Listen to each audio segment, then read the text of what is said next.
আজকে যে আমাদের টপিকটা সেটা হচ্ছে disease of the tonsils. Disease of the tonsil actually এটা খুবই ইম্পর্টেন্ট, ভেরি ইম্পর্টেন্ট, ইএনটির ব্রেড অ্যান্ড বাটার, স্টুডেন্টদের জন্য bread and butter. According to Merriam-Webster, 1. Marked by or indicative of significant worth or consequence, valuable in content or relationship. পরীক্ষাও এটা লাগে। 2. Giving evidence of a feeling of এই self-importance. মাহের 3. Obsolete. Importunate. মাহের Urgent. Other words এটা from কি? important synonyms and antonyms importantly versus important. Usage এখন এইটা examples, যেটা হচ্ছে sentences, learn more about it. সেটা হচ্ছে bread and butter for the ENT specialist, ENT surgeons, even for the students. হ্যাঁ, even for the students, কারণ স্টুডেন্টরা কিন্তু টনসিল না হলে পাস করা কঠিন হয়ে যায়, এবং ইএনটিতে টনসিলে খুব একটা জোর। সার্জারি যেমন অ্যাপেন্ডিক্স, হ্যাঁ, ইএনটিতে টনসিল জানতে হবে। টনসিল নাকে ডেভিটেড নাজাল সেপ্টাম, কানে কান পাকা সিউসেন। তো আমরা চেষ্টা করবো পরে আবার পরীক্ষা ওরিয়েন্টেড আবার ছোটো একটা একদিন বা দুদিন একটা ক্লাস নিতে, সেটা পরে দেখা যাবে। But today let's start the disease of the tonsil. এবং disease of the tonsil, while will read the disease of the tonsil will go a bit brief. আমরা একটু সংক্ষিপ্ত করবো, আবার একটু বাড়াইও দিব, মানে মাঝামাঝি জায়গায় রাখবো। খুব এক্সপেন্সিভ কিছু বলবো না, আবার এটা ছোটোখাটো করা যাবে না, কারণ টনসিল সম্বন্ধে আমাদের জানতে হবে। এখন ডিজিজ অফ দ্য টনসিলটা আমাদের কী ধরনের হয়? ডিজিজ অফ দ্য টনসিলটা আমাদের, tonsil can be studied under 2 headings বা 3 headings: inflammatory conditions, tumors of the tonsils, and some other conditions. The inflammatory disease of the tonsil যেটা হয় সেটাতে কী কী থাকে? ইনফ্ল্যামেটরি ডিজিজের ভিতরে acute tonsillitis, peritonsillar abscess, intratonsillar abscess, lingual tonsil abscess, এগুলো কিন্তু সব টনসিলার ডিজিজের মধ্যে পড়ে এবং ইনফ্ল্যামেটরি। আর ক্রনিক কন্ডিশনের মধ্যে পড়ে chronic or recurrent tonsillitis, chronic specific tonsillitis. Chronic specific tonsillitis মধ্যে স্পেসিফিক tonsillitis কিন্তু স্পেসিফিক ডিজিজ দ্বারা, যেমন diphtheria, tuberculosis, syphilis. Among these 3, tuberculosis is common than the others, because diphtheria, syphilis nowadays very rare, you'll get it. So these are the inflammatory disease of the tonsils. You may be asked, what are the inflammatory disease of the tonsils? So question will like this: acute conditions and the chronic conditions. In the acute conditions, what you are getting? Acute tonsillitis, peritonsillar abscess, intratonsillar abscess, lingual tonsil abscess. And chronic condition of the chronic or recurrent tonsillitis, chronic specific tonsillitis like diphtheria, syphilitic, and the tuberculosis. And tumors of the tonsils. Tumors of the tonsils, benign and malignant. Then other tonsillar conditions like other some of the tonsillar calicule or tonsillar leak. Tonsillar ভিতরে stone হয়, পাথর পাওয়া যায়, tonsillar leak পাওয়া যায়। এখন let's start about the acute tonsillitis. Acute tonsillitis, acute, so it is an acute inflammatory condition. Definitely, it is an acute inflammation of the posterior tonsil, which is most commonly seen in children and adults. সাধারণত commonly এদেরকে বাচ্চাদের বেশি হয় এবং মধ্য বয়সে, কৈশোর বয়সে এটা বেশি পাওয়া যায়। Tonsils may be involved, either inflamed from the pharynx or tonsil may alone may be involved.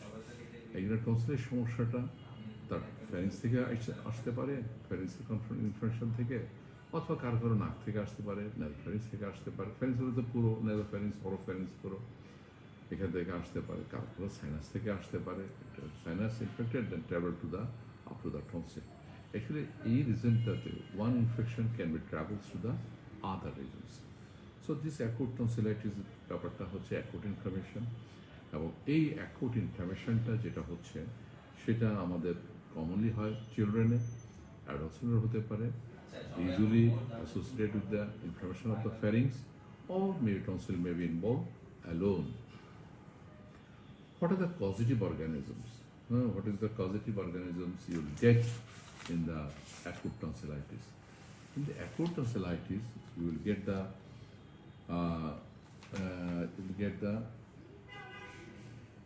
what are the organisms? So before that, what are the types? What are the types of the acute tonsillitis? Because in the treatment, In the pathology, we will go to the types.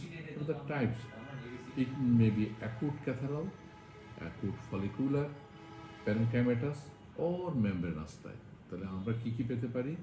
ক্যাথারাল পেতে পারি, follicular পেতে পারি, প্যারেনকাইমাটাস পেতে পারি, or mesenchymal or membranous পেতে পারি, membranous type পেতে পারি। এখন এই যে মেমব্রেনাস বলি, প্যারেনকাইমাটাস বলি, অ্যাকুট ফলিকুলার বলি, ক্যাথারাল বলি, এগুলোকে অ্যাকচুয়ালি কোন টাইপ এমবিবিএসে এত জানা দরকার নেই, তবে টাইপটার নামগুলো জানতে হবে। এখন দেখে কোন টাইপের এটা বলার পরীক্ষা বলার দরকার নেই, কিছুই নেই। পরীক্ষার দুটো আনসার প্রশ্ন, একটা হচ্ছে আমার টনসিলটা কি, অ্যাকুট টনসিলাইটিস অথবা কি ক্রনিক টনসিলাইটিস। আর রিটেনের জন্য এই জিনিসটা লাগতে পারে টাইপস, অথবা ভাইবাদে লাগতে পারে কি ধরনের টনসিলাইটিস হয়, অ্যাকুট টনসিলাইটিস কি ধরনের হয়, ক্রনিক টনসিলাইটিস কি ধরনের হয়, কি টাইপের হয়। So what are the causative organisms you'll find here?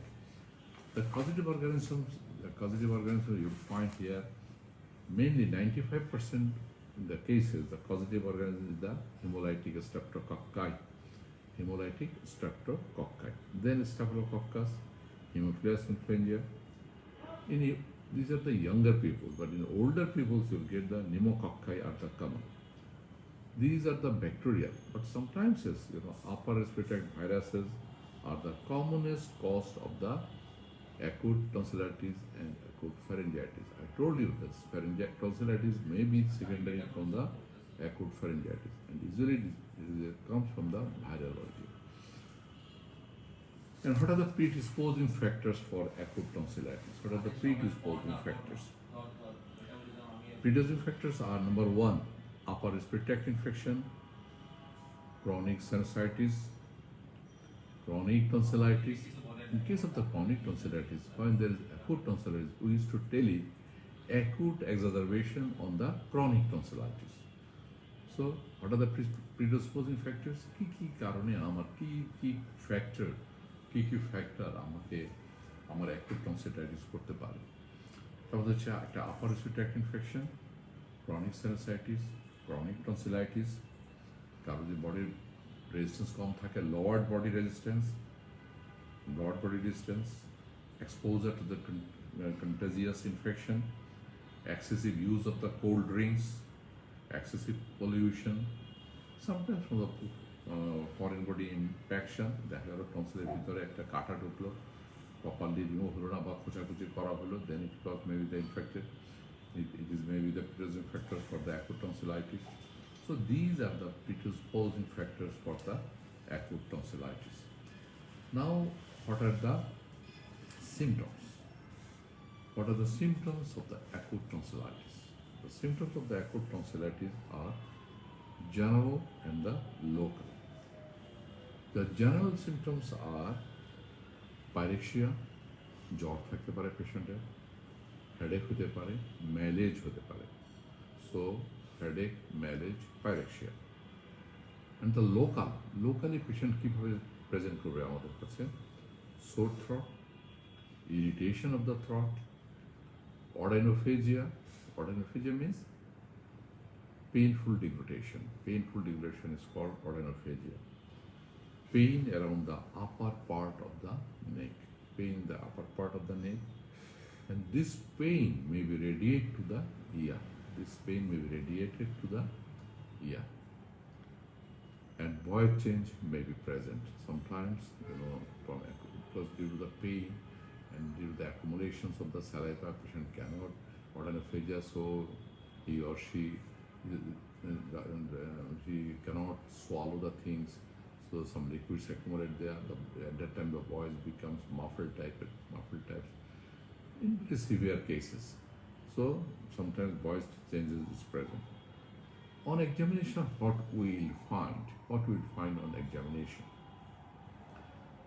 Actually, I told you that about the acute tonsillitis, the types.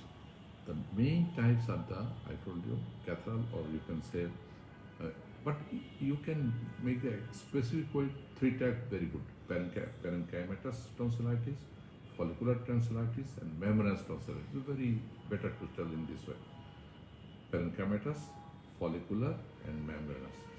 Now, in parenchymatous tonsillitis, what you will find? You will find and the whole tonsil is congested. Whole tonsil is congested and enlarged and red. টনসিলটা লাল হয়ে যাবে, বড় হয়ে যাবে, পুরো টনসিলটা পোড়া হয়ে যাবে। এবং এই যে প্যারেনকাইমাটাসটা, it usually occurs in the children. And follicular tonsillitis, এখানে কিন্তু follicular tonsillitis usually associated with the pharynx. The pharynx is congested, beads and pulses are present at the mouth of the tonsil. টনসিলের মধ্যে যে ছোট ছোট পিঠ থাকে, টনসিলের উপরে, পুরো টনসিলটার উপরে একটা পিঠ থাকে, এগুলোকে বলা হয় ক্রিপস। ছোট ছোট মুখ থাকে, ওই ক্রিপসের মধ্যে দেখা যাবে যে বিটস অফ পাস থাকতে পারে। ক্রিপস অ্যান্ড পার্টিকুলারলি এই ক্রিপসটা পাওয়া যায় ক্রিপ্টা ম্যাগনাতে। আমাদের ক্রিপ্টা ম্যাগনা, আমাদের টনসিলের ভিতরে 15 থেকে 20টা কিন্তু ছোট ছোট ওপেনিং আছে, এবং এই ওপেনিংগুলোর মধ্যে সবচেয়ে বড় যেটা নদীর নামে নাম, মেঘনা নদীর নামে নাম, এবং এটাকে বলা হয় ক্রিপ্টা ম্যাগনা। এবং এই যে সাধারণত এই পিঠ ডটগুলো থাকার জন্য কি হয়, এটা পুরো টনসিলটা একটা হোয়াইট স্পট দিয়ে কাভার থাকে। Sometimes this white spots becomes yellowish white. And in acute membranous tonsillitis, exuded from the tonsils, যে বের হয়, যে এক্সুডগুলো বের হয়, এই যে পরে যে আমরা যে প্রথম যে পিসগুলো দেখলাম, পিসের মধ্যে যে পাসগুলো আছে, পাস পয়েন্ট, এই পাসগুলো একটা আরেকটার সাথে মিলে যায়, টাকার সাথে মিলে কোলাস করে, they form a surface over the tonsil. So parenchymatous one usually seen in the children, and the follicular one usually associated with the pharyngeal infections, and then the acute membranous, the pus points or the passes, they collapse each other and forms a membrane. That is, in membranous tonsillitis, you will get a membrane over the tonsil. Now, what we'll see on examination? On examination, we'll see first, if we'll examine, we can examine two ways. We can open the mouth and we can look to the tonsil first, or we can see his or her neck. If we see her neck, what will we find? Tender, enlarged tonsillar lymph nodes at the angle of the mandible. Actually, at the angle of the mandible, half inch below and behind the angle of the mandible. Half inch.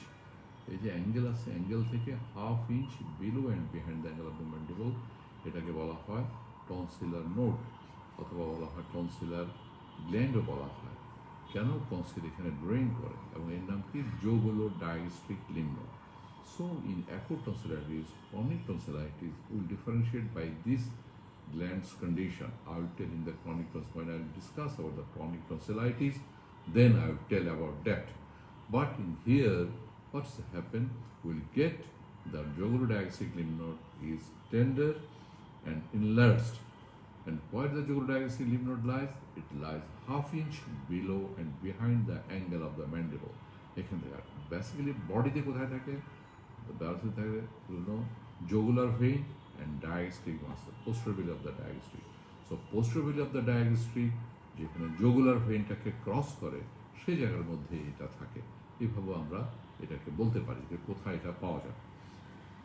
এবং সবচেয়ে মজার কথা, এই জোগুলো ডায়াস্ট্রিক lymph নোডের একটা নাম আছে, কাট মনে থাকবে তো, উডস, হ্যাঁ, নোটস অফ উডসও বলা হয় এটাকে।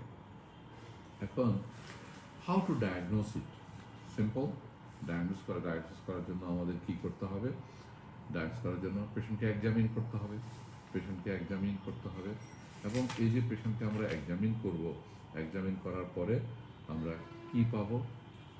গলা যেটা পেলাম সেটা আগেই বললাম, যেটা পেলাম, ভিতর দিয়ে যা পেলাম সেটাও বললাম, প্যারেনকাইমাটাসে কীরকম সেটা ফলিকুলার কীরকম, মেমব্রেনাসে কীরকম বলা হলো, আর নেকে আমরা জুগুলো-ডায়াস্ট্রিক লিম্ফ নোড পাবো। Very good. এখন সো অ্যাকুট টনসিলাইটিস যদি ডায়াগনোসিস করতে হয়, নাম্বার 1 বাই পেশেন্টস প্রেজেন্টেশন, অর্থাৎ পেশেন্টের সিমটম থেকে, দেন বাই এক্সামিনেশন, আমরা এক্সামিন করে যা পেলাম। থার্ড, আমাকে কী করতে হবে? ব্লাডের সিবিসি করতে হবে, আর সবচেয়ে ইম্পর্টেন্ট যেটা আমাকে করতে হবে সেটা হচ্ছে throat swab for culture and sensitivity. Throat swab নিতে হবে ফর কালচার অ্যান্ড সেন্সিটিভিটি। আর আমরা যখন টোটাল কাউন্টটা করি, হ্যাঁ, টোটাল কাউন্ট করি, ব্লাড ক্লিন করি, এখানে আমরা সাধারণত কী পাই? আমরা ইনক্রিজ পলিমর্ফ কাউন্টটা বেশি পাই, পলিমর্ফ কাউন্টটা ইনক্রিজড পাই, বেশি পাই। যাক, what are the differential diagnosis of the acute tonsillitis, DD? Differential diagnosisটা হচ্ছে diphtheria, glandular fever, scarlet fever and thrush. এর thrushও কিন্তু হোয়াইট স্পট পাওয়া যায়। সো এইগুলো তোমার differential diagnosis of the acute tonsillitis. কী কী সেটা? একটা হচ্ছে diphtheria, number 2 glandular fever, number 3 scarlet fever, number 4 thrush. What are the treatment? What are the treatment? Treatment, number 1, complete bed rest.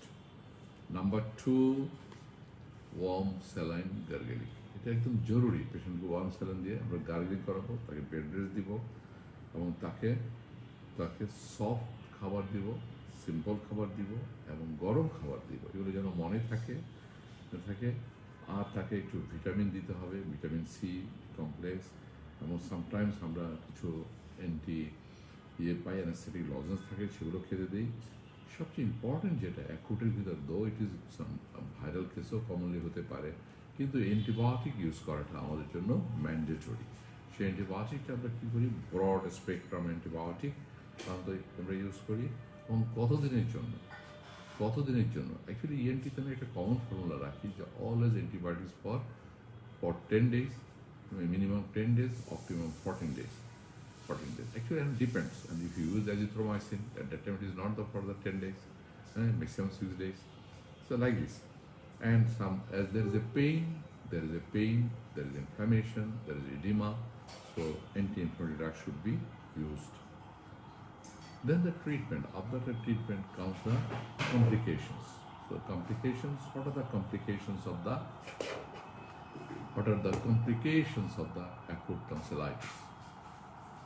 Complications of the acute tonsillitis are peritonsillar cellulitis, abscess in the throat like the parapharyngeal, retropharyngeal, laryngeal edema, otitis media, septicemia, and if your tonsil is the carrier for the beta stress hemolyticus, sometimes nephritis, rheumatic fever. So these are the complications of the tonsillitis. In acute tonsillitis, especially peritonsillitis, peritonsillar cellulitis, parapharyngeal or retropharyngeal abscess, laryngeal edema, otitis media, and septicemia. These are very important complications of the acute tonsillitis. Now, the things come, what is the differential diagnosis between the diphtheria and the acute tonsillitis? This is very important for you.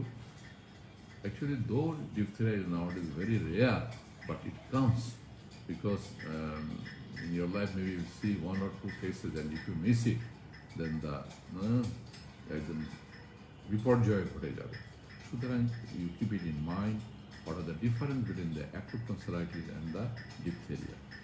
In acute diphtheria, first when you examine the patient, all the time we need to examine. When we need to examine the patient, what we do? We have to open the mouth. So we'll check his or her tonsil. So what we will see in the acute tonsillitis, the tonsil, in both cases, acute tonsillitis and diphtheria tonsillitis, in both cases, usually tonsil is swollen. But in acute tonsillitis, tonsil is less marked than diphtheria, and in acute tonsillitis, it is bilateral. Very rare acute tonsillitis happens in one tonsil. Yes, it may happen if the predisposing factor is a foreign body. I told you, foreign body. So very rare it may happen in single tonsil. So it is less marked. The swelling of the tonsil is less marked, and then but frequently it is bilateral. But in diphtheria, the tonsil is swollen and associated with the edematous of the both pillars, uvula, short palate, and it is usually unilateral. usually, but in extensive cases it may goes to the other side. This diphtheria membrane may affect the pharynx, from pharynx to the other tonsil, but it's very rare. But in late cases, in acute tonsillitis, you may also get the edematous pillar, edematous soft palate, but this is in the latest stage. And usually rare. So the first difference, the size of the tonsil or swollen of the tonsil, it is more in the diphtheria than the acute tonsillitis. In acute tonsillitis, it is bilateral, but in diphtheria, it is unilateral. And number 2, extent of the patches.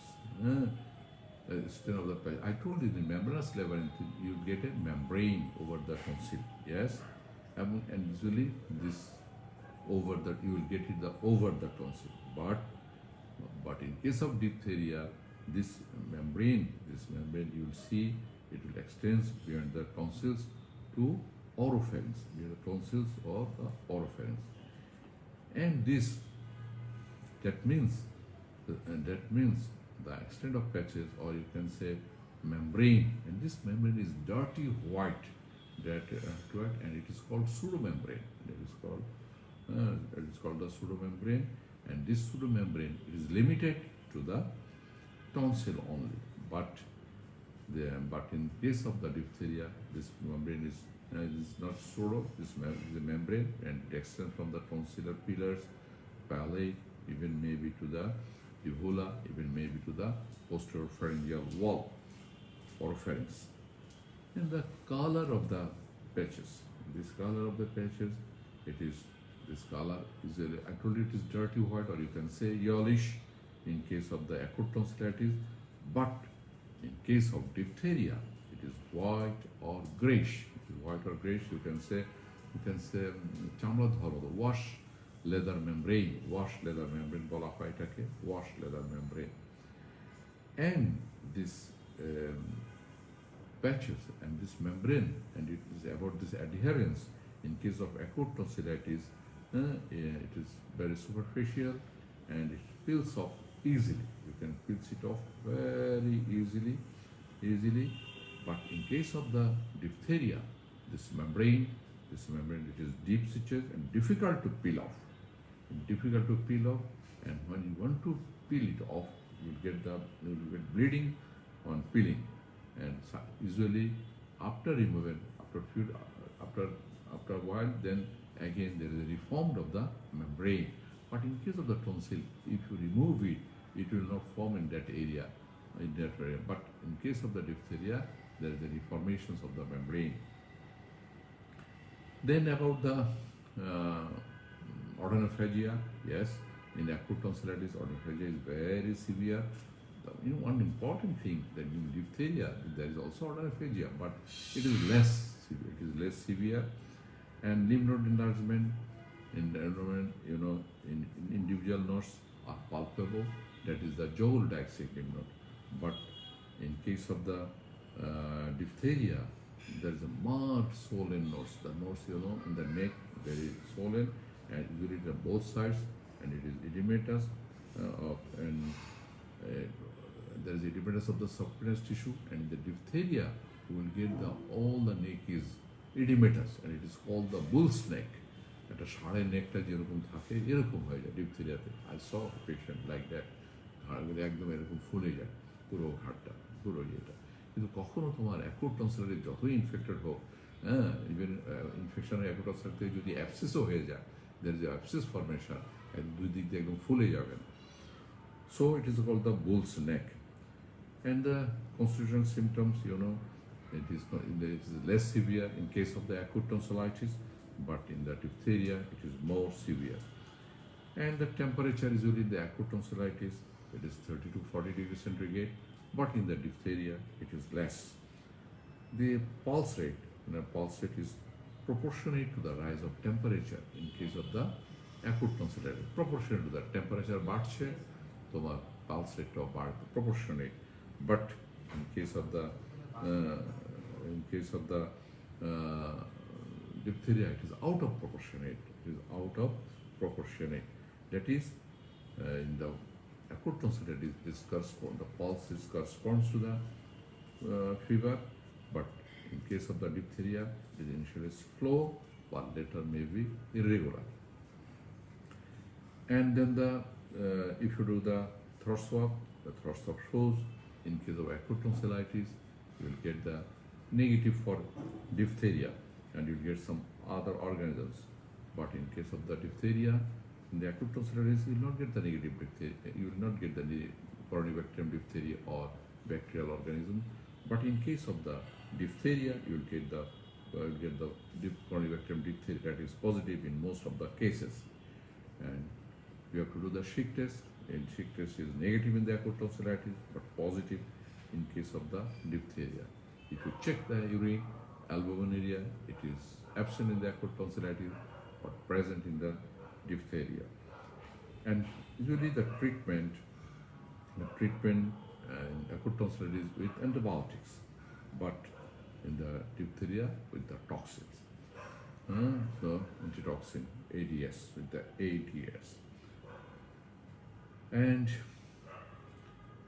so these are the about the comparison I told you. This is about the difference in the DD. Now let's start the chronic tonsillitis. This chronic tonsillitis,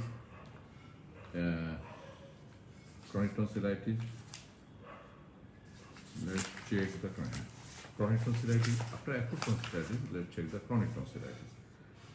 Chronic tonsillitis is the chronic recurrent infections of the facial tonsil. Actually, আমরা tonsil বলতে কিন্তু ফোসার ভিতরে যেটা tonsil বলতে কিন্তু আসলে সবগুলাকে বোঝায়। Lymphoid tissue গলার ভিতরে যা আছে, বেসিক্যালি আমরা টনসিল বলতে এই দুটোকেই বুঝি। ফোশিয়াল টনসিলটাকে বুঝি। আমাদের জিভের গোড়াতেও আছে, ওটাকে বলা হয় লিঙ্গুয়াল টনসিল। আমাদের ফ্যারিংসের মধ্যে আছে, ওটাকে ফ্যারিঞ্জিয়াল টনসিলও বলা হয়, ফ্যারিঞ্জিয়াল লিমনোডও বলা হয়। ন্যাসোফ্যারিংসও আমাদের আছে, সেটাকে ন্যাসোফ্যারিঞ্জিয়াল লিমনোড বলা হয়। যখন এটা প্রবলেম করে বড় হয় তখন তাকে অ্যাডিনয়েড বলা হয়।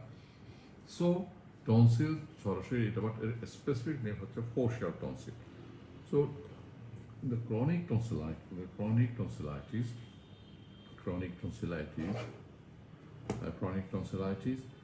it is a chronic infection, recurrent infections of the facial tonsils. কখন বলা হবে? When at least 4 to 6 attacks of the acute tonsillitis in a year. কারো যদি বছরে 4 থেকে 6 বার অ্যাকুট টনসিল দ্বারা ইনফেক্টেড হয়, তখন এটাকে বলা হবে ক্রনিক টনসিলাইটিস। আর যখনই আক্রান্ত হবে তখন আমরা বলবো acute exacerbation on chronic tonsillitis. তো এটা একটা ভালো ডেফিনেশন, যে বছর যদি 4 থেকে 6 বার কেউ আক্রান্ত, এরপর অনেক ধরনের ডেফিনেশন আছে। No need to memory, just only try to memorize this things. And আগের মতো অ্যাকুট টনসিলাইটিসের মতো ইট মে বি প্যারেনকাইমাটাস টাইপ, এবং প্যারেনকাইমাটাস কোথায় পাওয়া যায়? সাধারণত চিলড্রেনে পাওয়া যায়, or chronic fibrotic or septic type of tonsil in adults.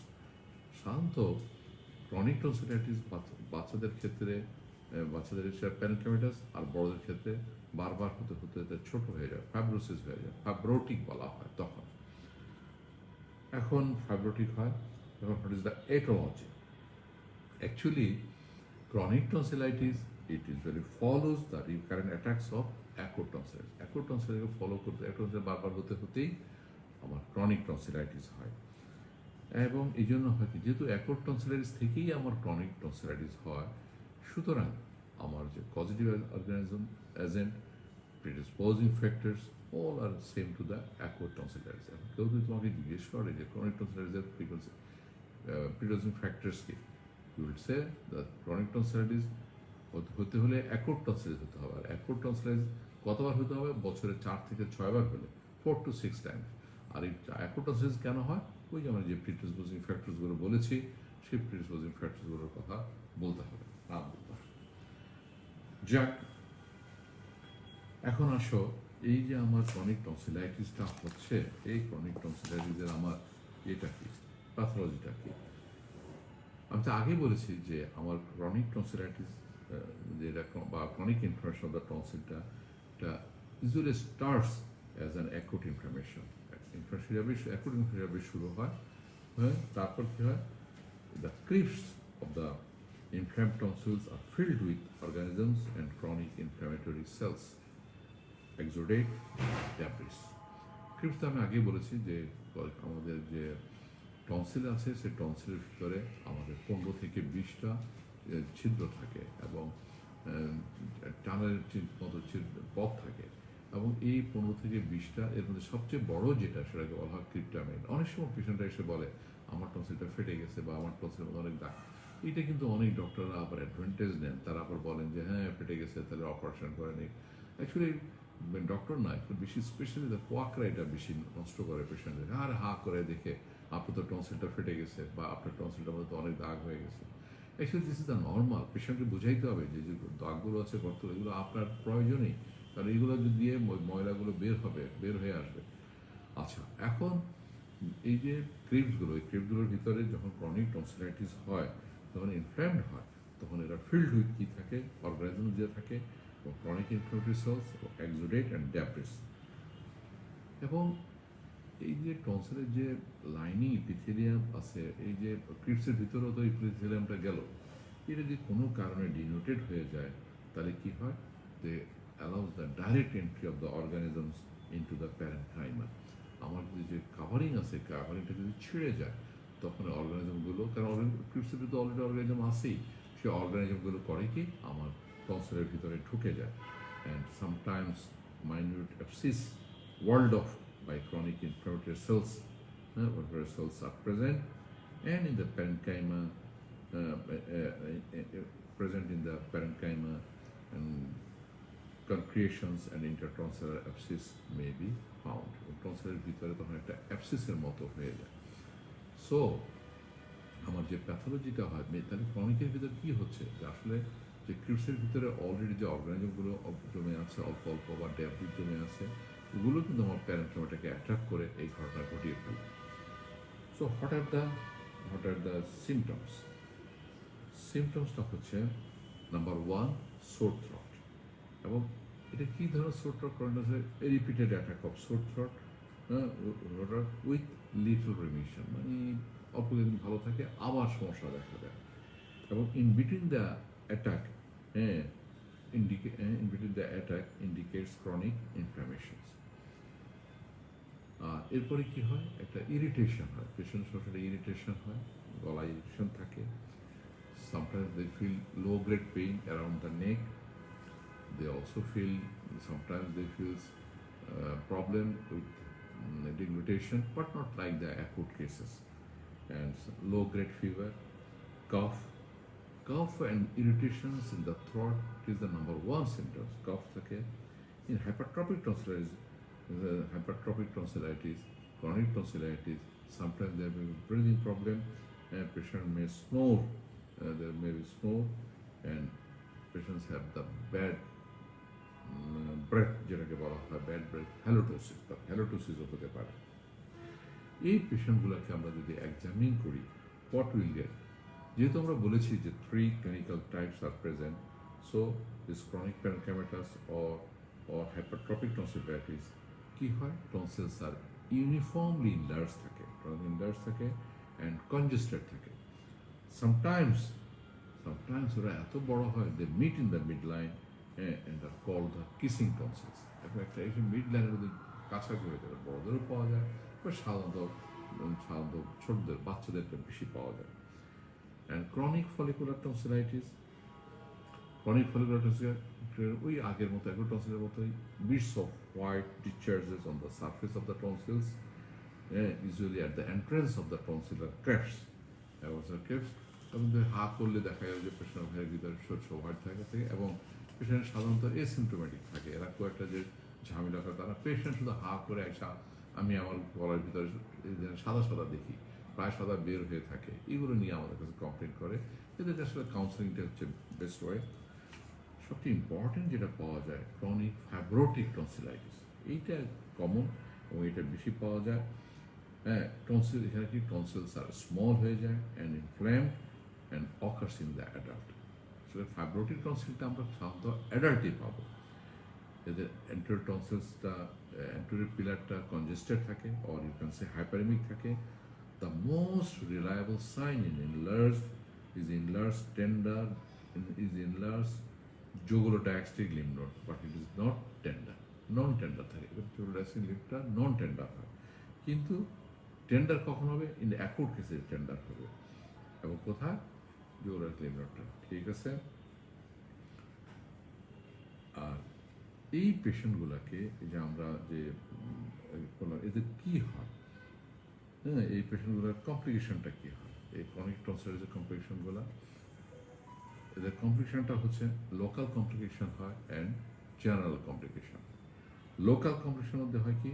Chronic rhinosinusitis, pharyngitis, laryngitis, peritonsillar abscess, parapharyngeal abscess, ear infections, otitis media, and middle ear effusion. Middle ear effusion. So, chronic rhinosinusitis, pharyngitis, laryngitis, peritonsillar abscess, parapharyngeal abscess, ear infection, and sometimes middle ear effusion. এখন middle ear effusion, এগুলো সাধারণত এদের complication. এখন আমরা আসি যে এই পেশেন্টগুলোর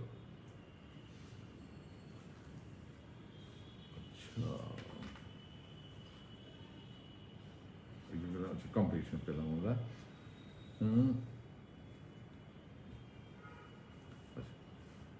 complication আসার আগে আমার একটা জিনিস ভুল হয়ে গেল, সেটা হচ্ছে আমাদের এই পেশেন্টটাকে আমরা এক্সামিন করলে কী পাবো, অন এক্সামিনেশন আমরা কী পাবো। অন এক্সামিনেশন তো আমরা বললাম যে বললাম যে কোনটাতে কী পাবো সেটা বলে দিলাম, কমপ্লিকেশনটাও বললাম। আচ্ছা ঠিক আছে, না এরপর আমরা পাচ্ছি না, এইভাবে থাকি। কমপ্লিকেশন মধ্যে আমরা দুটো পাইতে পারি, একটা হচ্ছে local complication, chronic rhinosinusitis, pharyngitis, laryngitis, peritonsillar abscess, parapharyngeal abscess, ear infection and middle ear effusion. Middle ear effusion. আর জেনারেল কমপ্লিকেশনের মধ্যে আমরা কী পাবো? জেনারেল কমপ্লিকেশনের মধ্যে আমরা পাবো rare nowadays due to the advanced antibiotics, but আমরা কি কি পাইতে পারি, এটা ভেরি ভেরি ইম্পর্টেন্ট যে কী কী হতে পারে। Rheumatic arthritis, rheumatic heart disease, infective endocarditis, glomerulonephritis, এবং সামটাইমস কী হয়? Sleep apnoea syndrome. Sleep apnoea syndrome. হ্যাঁ, এখন এটা কি সব ক্রনিক টনসিলের মধ্যে হবে? না না না, এটা একটা সমস্যা। আমরা অবশ্য বলি টনসিল অপারেশন করে ফেলেন, হ্যাঁ, বা আমাদের কোয়াকরে বেসিস করে করেন, আর কিডনি নষ্ট হয়ে যাবে। আসলে হ্যাঁ, হতে পারে, যদি কেউ করতে হতে পারে, সেটা হচ্ছে আপনি অনেক ব্যাপার স্যাপার, সেটা হতে অনেক টাইম নেবে। এই জন্য মাথায় রাখতে হবে যে এই আমার ক্রনিক টনসিলের পেশেন্টগুলো কেন আমরা অপারেশন করতে বলি, হ্যাঁ, ক্রনিক টনসিল বারবার হচ্ছে, এবং এই জন্য থ্রোটস অফটা ম্যান্ডেটরি। থ্রোটস হবে আমাদের তার বিটা স্ট্রেপ্টোকোকাস হিমোলাইটিকাস পাওয়া গেল কি না, সেটাও দেখতে হবে। তো যাই হোক, তো general complication and local complications, এটা একটু মাথায় রাখতে হবে। এরপর যেটা আসে আমার ট্রিটমেন্ট। অ্যাকচুয়ালি ক্রনিক টনসিলাইটিসের ট্রিটমেন্টের ভিতরে একটাই কথা, কোনো কথা নেই ক্রনিক টনসিলাইটিসের, যে আমার টনসিলেক্টমি আন্ডার জিএ। এখন কথা থাকলো যে এখন টনসিলেক্টমি আন্ডার জিএ, তাহলে টনসিলেক্টমির ইন্ডিকেশনটা কোথায়, ক্রনিক টনসিলাইটিসের মধ্যে আমরা কখন করবো, এটা একটা বিরাট ব্যাপার। এটা বিরাট একটা ব্যাপার। আমরা কিন্তু টনসিলেক্টমির সময় একবার করবো, তবু এখানে একটু আমি বলে নিই। বেসিক্যালি টনসিলেক্টমির ইন্ডিকেশনের ভিতরে তিনটা জিনিস বেশি আসে। একটা হচ্ছে আপনার টনসিলটা যদি এত বৃহদাকার হয়, যে এত বড় হয়, যে আমি একটু বলেছি যে একটু আগে কিসিং টনসিল আমরা একটা কথা বলেছি, যে টনসিলটা যদি এত বড় হয় যে খাদ্যনালী এবং শ্বাসনালীতে বাধার সৃষ্টি করে। If tonsil is so enlarge that, এখন ইনলার্জ কখন হয়? প্যানক্রিয়াটাইটিস হতে পারে, তাই না? কিন্তু ফাইব্রোটিক যেটা, সে আবার তো ইনলার্জ হবে না, যে আমার খাদ্য বা শ্বাস নিতে প্রবলেম করবে, আমি রাতে স্নো করবো, লাফ দিয়ে উঠে যাব। বাচ্চারা করে, তো বাচ্চারা যদি শুধু টনসিলের জন্য করে তা না, বাচ্চারা অ্যাডিনয়েডের জন্যও করে। এগুলো কিন্তু সেপারেট করতে হবে কার জন্য হচ্ছে। এমন যদি হয় যে আমার টনসিলের জন্য হচ্ছে, তাহলে এটা অবশ্যই ফেলে দিতে হবে। আরটা হচ্ছে, আমি যদি আমার মনে করি যে আমার টনসিলটা বিটা স্ট্রেপ্টোকোকাস হিমোলাইটিকাস অথবা ডিপথেরিয়ার ক্যারিয়ার, এই যে বলছি ডিপথেরিয়া অথবা বিটা স্ট্রেপ্টোকোকাস হিমোলাইটিকাস যদি হয়, তাহলে আমার নেফ্রাইটিস হতে পারে, ডিপথেরিয়া হতে পারে, তার বিটেশনের জন্য আমার এন্ডোকার্ডাইটিস হতে পারে, রিউম্যাটিক ফিভার থেকে আমার এগুলো হতে, এসব ঝামেলা হতে পারে। এই জন্য এইসব ক্ষেত্রে আমাকে এটা ফেলে দিতে হবে। আর না হলে কিন্তু এটা কোনো ডিপেন্ডস, যে পেশেন্ট দেখা যায় যে তার প্রিডিসপোজিং ফ্যাক্টরগুলো অ্যাভয়েড করে ভালো থাকে, তা আমি কেন তাকে টনসিল অপারেশন করতে বলবো? তবে এটা কি ক্রনিক টনসিলাইটিসের ট্রিটমেন্ট ওই বারবার অ্যান্টিবায়োটিক খাওয়া, বারবার ঘুঘু আসবে আর তুমি খালি অ্যান্টিবায়োটিক খাওয়াবে না, চলবে না। এই জন্য পেশেন্ট যদি তার প্রিডিসপোজিং ফ্যাক্টরগুলো থেকে দূরে থাকতে পারে, তাহলে maximum patient I found in my life যে very rare tonsil needs surgery. Tonsil surgery যে খুব বেশি দরকার হয় তা না, বেশি দরকার হয় না। তবে এই দুটো বললাম, আরেকটা হচ্ছে যদি সাসপেক্টেড কেস অফ ম্যালিগনেন্সি। এখন আমি কোনো পেশেন্টকে হা করে দেখে একটা ঘা দেখে বললাম সাসপেক্ট হচ্ছে অপারেশন করে ফেলি, নো। সেক্ষেত্রে হচ্ছে এটা বায়োপসি নিতে হবে আগে। এখন আমি আগে ট্রিটমেন্ট দিলাম, বায়োপসি নিলাম, তাও ট্রিটমেন্ট হিল হচ্ছে না, তখন আমি এক্সিশনাল বায়োপসি করে দেখতে পারি, তখন তো আমি টনসিল। এখন সেক্ষেত্রে কী হয়, তাহলে ঘা হলো ইন ওয়ান টনসিল। এখন পেশেন্টের জন্য আমি অজ্ঞান করলামই, তখন আমি তার দুটোই ফেলে দেবো। This is a very rare case. So number third is very rare. Number one is the absolute condition. এই অবস্থা করতেই হবে এবং করা জরুরি এবং করা হয়। এই ক্ষেত্রে আমার অ্যাকুট টনসিলাইটিস এবং ক্রনিক টনসিলাইটিস চলে গেল। এখানে আমি একটা ইম্পর্টেন্ট একটা জিনিস তোমাদের একটু বলতে চাই, সেটা হচ্ছে যে causes of the unilateral tonsil enlargement. Tonsil enlargement আমরা এমনি বলেছি যে টনসিলাইটিসে হতে পারে, কোনটাতে হতে পারে, প্যারেনকাইমাটাইটিস হতে পারে, মেমব্রেনাসে হতে পারে, নাও হতে পারে। আর ফাইব্রোটিকের মধ্যে তো হবেই না, ফাইব্রোসিস হয়ে শুধু ছোট্ট হয়ে গেছে। এখন একটা প্রশ্ন আসে পরীক্ষা বা জিজ্ঞাসা করা হয় যে কজেস অফ ইউনিট্রাল টনসিল, একদিকে টনসিল কেন বড় হয়, কী কী কারণ হতে পারে? অ্যাকচুয়ালি একদিকে টনসিল বড় হওয়ার কারণ টনসিলের মধ্যে থাকতে পারে, আর কজেস আউটসাইড দ্য টনসিল, যেটা পুশিং দ্য টনসিল মিডিয়ালি, তখন টনসিল বড় হয়ে যায়।